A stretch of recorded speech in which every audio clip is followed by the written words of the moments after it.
Here we go. Gemini moon. Well, Gemini moon's here, but Gemini full moon isn't far away. And I'm hearing from people already saying that they're feeling things which, to my way of thinking, have got to be the effect and the influence of the Gemini full moon. But there's one thing about Gemini, which is however kind of highly strung things get, things can always go either way. And that's true of life, actually, and any alignment in astrology. If it looks really good, it might not be that good. If it looks really bad, it might not be that bad, because there are always other things playing into it. The moon is square Neptune at the moment, and that'll be the case for the full moon as well. And that kind of brings all kinds of glitches around imagination and creativity as well. But they can be positive as well as negative. So much of it is how you actually feel within yourself, I'm sure. And I've got the camera on the track here. It's wobbling a bit, I'm afraid. But I'm trying some new editing software. Still on my old, shakingly old iPod here. But you never know, it might work or it might not. And I might junk the whole thing. But see how dark it's been the first minute or so of this video. And now we're facing the sun and the clouds, and I'm turning around and we're going to face up into the darkness of the lane again. But pretty soon we'll come out at the top. And darkness is like that. That's why it never wins. We only know it's darkness because we know what light is. And whenever it's dark, it's inevitable that it's going to get light again. It's a fact of life. Nothing we can do anything about. I'm glad to see there don't appear to be... No, there are no trees down on the lane. And that's, well, there are quite a few, but they've broken up into little bits now. And that's good news, actually. I came out yesterday, and it's a good job I had the saw with me, because I had to cut up loads and loads of little branches and things that were blocking across the road. Because that's been nature's time of darkness, really. Very, very high winds. And it's brought down lots of branches and lots of trees that were close to the end of their life. And it's also brought down little bits of trees that are nowhere near the end of their life, but, you know, had branches that weren't doing too well. And whenever that happens, it clears a bit of the forest out, and it means that there's more light getting in, and that allows the tree to grow better. Any tree, actually, in there will do a lot better once there's a bit of a clearing in the skies.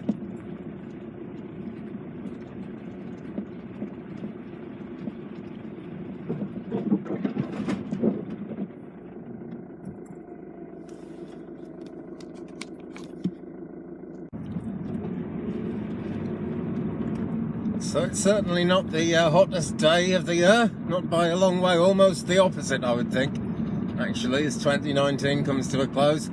And so I'm out for a spin. I'm actually going shopping, which is quite a trek to get down to the town, but it's always worth it. It's always fun. I can see light coming down through the clouds there. And this road is actually, it's a lot easier to see your way ahead safely on this road now. It's in midsummer. It's absolutely beautiful in midsummer, but all the hedges grow outwardly. Now I'm going to have to reverse quite a long way now. Oh, no, I'm not. Someone is kindly going back for me. I'm going to shut this off though, because it's going to take ages. I just had to pass another car there, and this road isn't wide enough. It was built for horse and carts, and I think they would have had a job passing each other as well. There we go though. So I'm going down into the village. And the village is a classic dark and light thing, actually. It's like so many towns and even cities. It's right down by the river, because the river and the riverside and the banks are what join together lots of different settlements around the place. And so that's where the shops are. And that's actually where my broadband service starts off, which is probably why it's so unreliable. Because this is only about maybe 4 or 5 kilometers that I'm doing now. But the actual broadband line, the phone line that my internet comes through, is 8 kilometers long before it gets to my house, because it winds its way around all the other ones. Crazy. But here we are, coming up to Christmas, you know, sort of late December. So that's a cheerful prospect, and it's not that cheerful for a lot of people. It's not as cheerful as it was for me when my children were young, but still, you know, it's a time of light, isn't it? It's a time of happiness. A time when you can get away with having a good drink. Oh, I can't drink much. I had a big stroke years ago, and it's not just that it goes to my head. It's like quite unpleasant. I get headaches and feel dire, so I just don't drink much. But I'm sure I'll have a little one at Christmas. And then after that, it's still a couple of months of darkness, really, but then we come to the time that the Christian churches call Epiphany, or the Welsh churches, as they are here, called Ystwyth. And it's when the light is coming back in, really. In fact, it's really just before the light starts really getting strong again. Because, I mean, spring... Oh, God, there's another car. I'm going to have to stop, guys. There, we're off again. I just picked the wrong time to come down this road, I guess. I didn't think it would be. It isn't usually. But there we go. It's about 1 p.m, so, you know, people are coming and going, doing lunch and stuff. Or maybe feverishly trying to catch up on work that I was supposed to do this morning, but couldn't because it was raining. Still, it's a spin into town. It's cheerful. And so, yeah, where was it? Epiphany. Yeah, Ystwyth. That religious festival comes just before it starts getting light again. Spring equinox, 21st of March. But we're still kind of in February in the dark days when Epiphany comes. And it's all a matter of faith then. It's all a question of will the light come in or not. And we know it will, you know, but rain is particularly a thing in this part of UK. This is West Wales. And it just rains a lot. I mean, you know, it looks beautiful when it rains. The greens stand out nicely, and I wouldn't have moved here if I didn't want it to. If I didn't want to experience it the way it actually is. And I've been here about 30 years now, so I guess you could say I'm happy with it. But it does get very difficult to believe it's ever going to lighten up again. It always does, though. Get into early March, it's a bit better. And really, it's that final month between February the 21st and March the 21st of spring equinox. That final month is like, it's when it's the darkest just before dawn. And that's the name of an old British war movie. It's always the darkest just before dawn. But that is actually a very true and very philosophical saying. And that's really spiritually where I'm going with this video, because nearly every time I do a reading for someone who's unhappy, going through hard times, that is what comes through. And I don't, you know, put that in myself.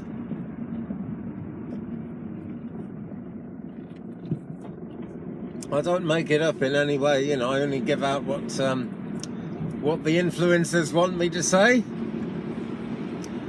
And that is pretty much always what they say when someone's going through a bad time. It's always darkest just before dawn. I was just watching a video by a guy who's really going through it at the moment. And when I think what's happened to him over the last year or so, I'm not surprised he's going through it. And he's actually on the other side of the world where the sun is still shining a lot more brightly than it does here. And yet he's still going through it, you know? But if there was no darkness, we wouldn't understand what light is. It goes back to what I was saying as we were driving up the lane a minute ago. The dark just can't win, because there is always light at the end of it. Because as much as we wouldn't appreciate the light without the darkness, we wouldn't suffer from the darkness if we didn't know there was light out there waiting to come in. And it always is, you know. even for some poor souls. You know, I used to be a church organist. They closed a lot of churches, so I don't tend to do that anymore. And I would play if anyone in the village passed away.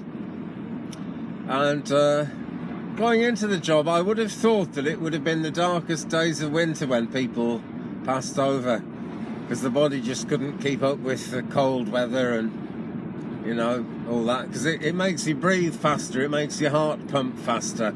And in these mountain areas, like where I live now, you have to breathe faster because the air is thinner. And I would have sworn that that would be what would kind of carry people off more than anything else. But no, it's kind of, it's March, it's April, just as things are really warming up. For some reason, that's the time when, more than ever before, people will go, and we'll sometimes have 2 or 3 funerals in a week at that time. It becomes a very sad time, actually. It's as if the human soul needs to hang on until the light has come back in. That's not a surprising thing at all, because that's the way it goes. And it goes that way because that, you know, we're made this way because it goes that way, because we're all part of the earth, and that is the cycle of the earth. And even when people do pass away at the darkest time, I've come to know that they pass into wonderful light on the other side. They have something of a glorious awakening. And that's not much consolation to those of us who are left behind, who mourn for the people and miss the people. But it's still a real thing. And for them, it's very real. And when you get into the whole business of spirit guides and everything that happens around that, again and again you hear people coming back and saying, oh, you know, it's great over here, I'm not in pain anymore, you know, whatever illness carried them off. And you know, even if someone's gone out mercifully quickly, just gone out like a light, as some people do, it's a big shock to us, but it's a lot easier for them, you know, and they'll come back and they'll want to help. Because the friendship of things never goes away. Right, I have arrived at the shop, so I'm going in. Cheers. So, if you're a light worker, where does that leave you? Well, it leaves you as a very kind of honest person, I think. Because none of us could really survive if it wasn't for the light, you know. None of us could do any kind of work. Even those who are more on the dark side couldn't actually do anything if everything was dark.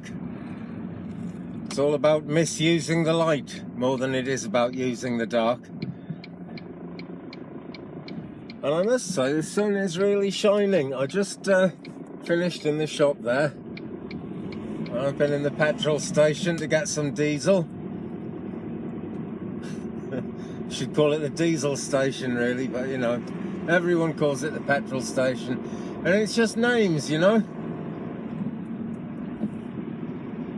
Just names. But anyone who calls themselves a light worker is really doing something very special. Or even if they're not doing it yet, you know, or they're not doing it at the moment, they're having a rest or something, it's a great thing, a great affirmation to say that you're a light worker, that you want to work in the light. Because the light will always get through. And the road ahead is looking really nice now, because it looked so dark earlier.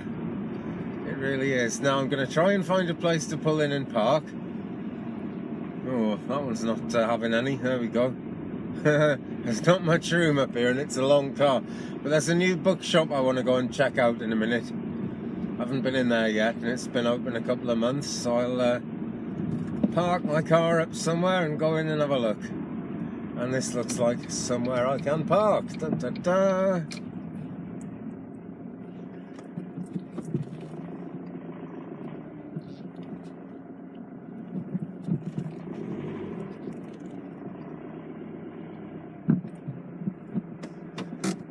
Okay guys, well, I'm not going to film in there. They might let me actually, I don't know, but we'll see. Well, that was interesting. I didn't actually ask if I could film in there. They seem very friendly. It's called Nither Robin if you're in West Wales. Very nice bookshop. But I didn't bother asking because it's just it's not light enough in there to film really. It's fine for walking around, but it wouldn't have made a good video really because you wouldn't have been able to see anything. But I picked up a couple of guitar books here, jazz guitar licks, and what's this, Latin American jazz, some guitar chord books, music books, so I can continue to kid myself I'm a guitarist. And they also had some spiritualist books as well. My favourite of which I think is going to be this one, Doris Stokes, A Host of Voices. Well, if you're listening in UK, you'll know Doris Stokes was just about our most famous medium during the 1970s. And a lot of people are under the impression that she was a fake. She wasn't. She was very genuine. But a newspaper decided it was going to expose her, and, you know, as these things always do, that they were unwilling to believe that actually she was someone very good at it, and that actually if you have no faith it won't make any sense. So unfortunately, you know, that was what was said about her. But she was still working as a medium right into the 1980s, and she was very, very elderly at that time as well. But if you on YouTube type in Doris Stokes, S-T-O-K-E-S, she is actually, there are a couple of videos of her, one in particular where she is doing a live appearance at very big theatre in London. I forget which theatre, maybe the London Palladium, I don't know. But it is a wonderful, wonderful demonstration, and she goes on a long, long time. And no one is saying no to her when she says, you know, do you know so-and-so, or is so-and-so in the afterlife? Everyone says yes. She's 100% accurate medium, and a fantastic thing to be. So I also picked up Ancient Wisdom by Cassandra Eason. And this says it's about all kinds of different traditions of spiritual beliefs and things that people have done over thousands of years, really. And I like to think I know a lot about those things, but I'm sure I don't know anything like all of it. And I'm looking forward to finding out some more. So there we go, guys. I'm going to finish with a couple of minutes of driving now, but I'm going to switch the camera off and turn it round. So the vlog just about ends here. So thanks a lot for watching. I appreciate it, and see you again soon. Peace.